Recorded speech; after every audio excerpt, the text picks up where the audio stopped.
ত্রয়োদশ জাতীয় সংসদ নির্বাচনকে সামনে রেখে দেশজুড়ে বইছে নির্বাচনী হাওয়া। এর বাইরে নয় রাজধানীর গুরুত্বপূর্ণ আসন ঢাকা ১০। দিন যত গড়াচ্ছে ততই বাড়ছে প্রচারণার গতি। পোস্টার, মাইকিং আর পথসভায় মুখর পুরো এলাকা। এই আসনে যোগ্য প্রার্থী দেখতে চান ভোটাররা। কেউ সমর্থন জানাচ্ছেন বিএনপি প্রার্থী রবিউল আলমকে, আবার কেউ কেউ আস্থা রাখছেন জামায়াত নেতা জসিমউদ্দিনের উপর। ঢাকা ১০ আমরা যেরকম চাই, ধরেন দুর্নীতি মুক্ত, সন্ত্রাস মুক্ত, এরকম একটা ঢাকা ১০ চাই আমরা, বুঝছেন। সেই হিসাবে আমাদের মনে হয় রবিউল আলম রবি ভাই, বুঝছেন, আমাদের কাছে যোগ্যতা সম্পূর্ণ লোক, বুঝছেন। উনি খুব ত্যাগী মানুষ, খুব ভালো মানুষ, আমাদের কাছে আসে, উনি খুব ভালো মানুষ। উনি কিছু কালকেও এখানে এসে গেছে, ঠিক আছে ভাইয়া। সে এক কথায় কর্মী বান্ধব লোক। এই আসনে অ্যাডভোকেট জসিমউদ্দিন সরকারকে এমপি হিসেবে দেখতে চাই। তিনি যদি এখানে এমপি হন তাহলে আমরা অন্তত মনে করি এলাকায় উনি ন্যায় এবং ইনসাফ প্রতিষ্ঠিত করবেন। যেহেতু ওনার হত্যার কোনো মামলা নাই, উনি চাঁদাবাজি করেন না, উনি সন্ত্রাসের কোনো যারা সন্ত্রাসী তাদেরকে উনি আশ্রয় দিবেন না, চাঁদাবাজের আশ্রয় দিবেন না, উনি মাদক সেবীদের আশ্রয় দিবেন না, মাদক কারবারিদের উনি আশ্রয় দিবেন না। এই জন্য এই এলাকার অধিকাংশ জনগণই অ্যাডভোকেট জসিমউদ্দিন সরকারকে আগামী ১২ তারিখের নির্বাচনে নির্বাচিত করতে চাই। তবে প্রত্যাশার পাশাপাশি এলাকায় উঠে আসছে নানা অভিযোগও। বিশেষ করে মাদক ও চাঁদাবাজির মতো ইস্যুকে ঘিরে উদ্বিগ্ন ভোটারদের একটি অংশ। যথেষ্ট মাদক, চাঁদাবাজি, সন্ত্রাস এগুলো আছে এই এলাকা। এখন আমরা যদি নির্বাচিত প্রতিনিধি হিসেবে সহযোগ্য নেতা পাই, অবশ্যই এটা নিরসন হবে ইনশাল্লাহ, আমরা এটা আশা করি। আসসালামু আলাইকুম। ঢাকা ১০ আসনে অবশ্যই আমরা একজন সৎ এবং নিষ্ঠা, যিনি এই ১০ আসনের জন্য উন্নয়নমূলক কাজ করবেন, সেরকম প্রার্থী আমরা আশা করি।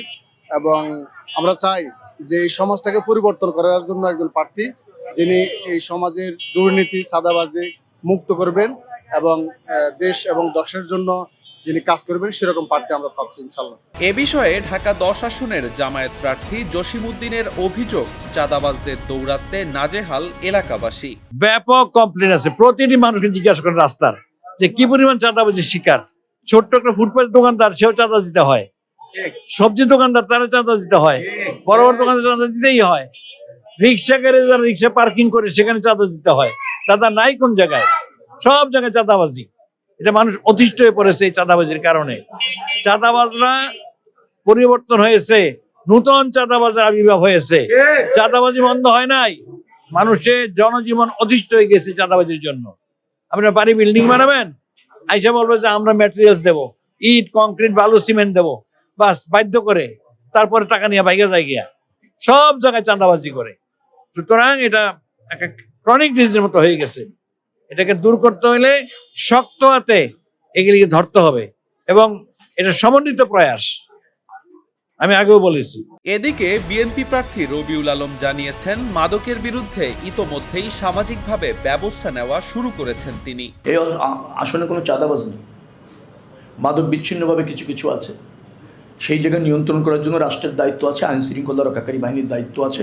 আমি সামাজিকভাবে উদ্যোগ নিয়ে মাদক বিক্রি বন্ধ, যারা ইতিমধ্যে মাদক আসক্ত হয়েছে তাদেরকে স্বাভাবিক জীবনে ফিরিয়ে আনার উদ্যোগ নিতে হবে। মাদক আসক্তি ব্যক্তিকে সমাজে রেখে মাদক বিক্রি বন্ধ করাটা দুরূহ। অর্থাৎ 3টি কাজ এখানে করতে হবে। একটা হচ্ছে মাদক বিক্রি বন্ধ, জনগণ পরিবারকে সচেতন করা যে তার সন্তান যাতে মাদকে আসক্ত হতে হয় এরকম পরিবেশে না যায়, এরকম সঙ্গের সাথে যাতে মিশে না যায়। পরিবারকে সজাগ থাকতে হবে, সচেতন থাকতে হবে, সন্তানকে কেয়ার করতে হবে, পাশে রাখতে হবে, নজরদারিতে রাখতে হবে, কাউন্সেলিং করতে হবে। এমনই পাল্টাপাল্টি অভিযোগ ও প্রতিশ্রুতির মাঝেই ভোটের দিনের অপেক্ষায় ঢাকা ১০ আসনের ভোটাররা। কে হবেন জনগণের প্রতিনিধি সেই সিদ্ধান্ত আসবে ব্যালটের রায়ে।